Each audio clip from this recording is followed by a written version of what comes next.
सदाको चाहिँ आज पनि म तपाईहरूलाई जापानिज भाषाको शब्दको अर्थ जुन दैनिक रूपमा अति आवश्यक छन् ती शब्दहरू लिएर उपस्थित भएको छु। So now let's begin from the beginning. ओहायो गोजाइमास।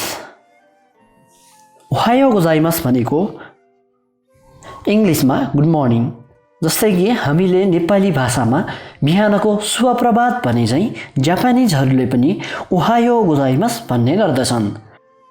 ओहायो गोजाइमास। ल मैले भने पछाडि फेरि एकचोटि आफै भन्नुहोस् है त। ओहायो गोजाइमास।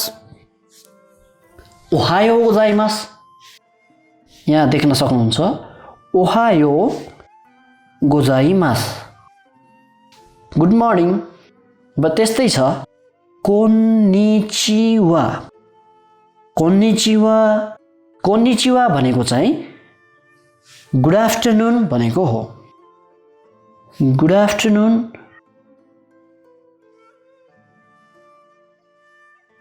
Good afternoon. कोन्निचिवा। ल फेरि एकचोटि भन्नुहोस् है त। कोन्निचिवा। फेरि एकचोटि कोन्निचिवा। ल अब स्मुथली भनौँ है त। कोन्निचिवा। अर्को छ कोम्बावा। लाई कोम्बावा भनिन्छ। कोम्बावा। कोम्बावा। अलि फास्टमा भन्दाखेरि स्मुथली भन्दाखेरि चाहिँ यसलाई कोम्बावा भनिन्छ। कोम्बावा। लाई अलि फास्टमा भन्नु पर्यो कोम्बावा। कोम्बावा भनेको चाहिँ गुड इभिनिङ। Good evening. फेरि एकचोटि भन्नुहोस् कोम्बावा। अर्को छ ओयासुमिनासाई। ओ या सु मि ना सा इ। फास्टमा भन्दाखेरि ओयासुमिनासाई। ओयासुमी मात्र पनि भन्ने गर्छन्।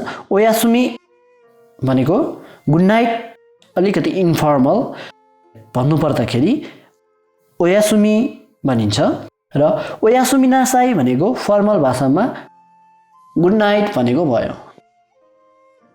ओयासुमी मात्र पनि अब हामीले साथीहरूलाई केही गरी भन्नु पर्यो भने ओयासुमी मात्र भन्दा पनि फरक पर्दैन। केही गरी आफूभन्दा ठुला मान्छे व्यक्तिहरूलाई भन्नु पर्दाखेरि ओयासुमिनासाई भन्नु पर्दछ। अब अर्को छ सायोनारा। सायोनारा। सायोनारा है, यसलाई चाहिँ सायोनारा भन्नु पर्यो। सायोनारा भनेको गुड बाई। सायोनारा। ल फेरि एकचोटि भन्नुहोस् है त। सायोनारा।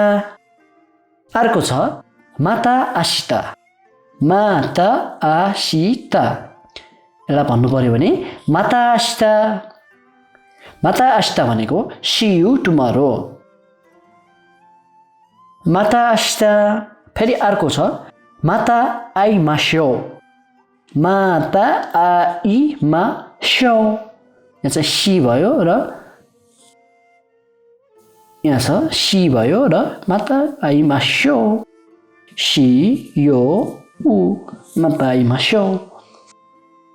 सी यू लेटर अथवा सी यू सुन भन्ने बुझ्नु पर्यो।